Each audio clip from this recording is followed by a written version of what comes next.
निदेशालय भी दिल्ली में बरामद 560 किलोग्राम ड्रग्स मामले की जांच करेगी। 5000 करोड़ से ज्यादा की ड्रग्स के लेन-देन में किस किस के तार जुड़े हैं, इसकी तह तक जाने के लिए ईडी की जांच अहम मानी जा रही है। दिल्ली पुलिस की स्पेशल सेल से ईडी ने ड्रग्स केस की एफआईआर कॉपी और दूसरे दस्तावेजात हासिल कर लिए हैं। अब ईडी मनी लॉन्ड्रिंग का केस दर्ज करके इस ड्रग रैकेट की काली कमाई का सच सामने लाने का काम करेगी। इस पूरे मामले पर सियासत भी थमने का नाम नहीं ले रही।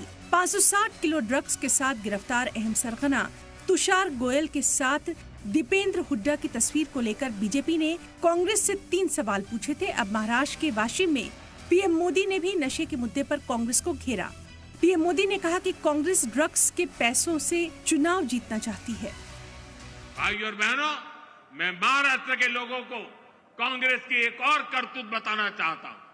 आपने खबरों में देखा होगा, अभी दिल्ली में हजारों करोड़ रुपए का ड्रग्स पकड़ा गया।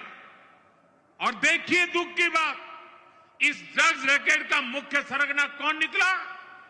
कांग्रेस का एक नेता उसका मुख्य सरगना निकला।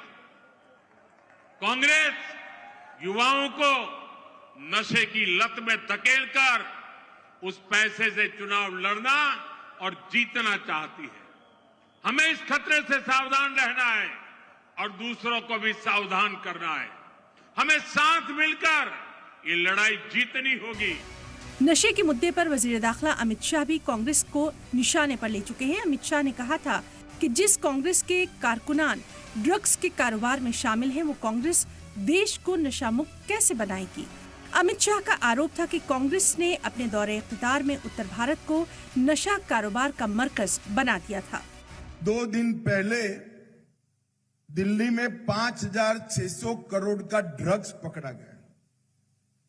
5600 करोड़ की नशीली दवाइयां दिल्ली पुलिस ने पकड़ा और इसमें एक इंटरनेशनल ड्रग्स सिंडिकेट को पर्दाफाश करने का काम किया गया। और जो पकड़ा गया वो मुख्य आरोपी तुषार गोयल दिल्ली प्रदेश कांग्रेस के आरटीआई सेल का अध्यक्ष निकला। अब मुझे बताओ भाई, जिस पार्टी के प्रमुख कार्यकर्ता ही अवैध ड्रग के कारोबार के अंदर लिप्त हो, वो पार्टी कभी भी किसी भी राज्य या देश को नशे से मुक्त नहीं कर। बता दें कि दिल्ली पुलिस स्पेशल सेल से महिपालपुर से 5700 करोड़ रुपए की ड्रग्स बरामद की गई थी। इस दौरान 4 लोगों को गिरफ्तार किया गया था। बीजेपी का दावा है कि गिरोह का मुख्य सरगना तुषार गोयल यूथ कांग्रेस की आरटीआई विंग का अध्यक्ष रह चुका है। आरोपी के साथ दीपेंद्र हुड्डा और केसी वेणुगोपाल की फोटो दिखाकर भी बीजेपी ने खूब निशाना साधा था।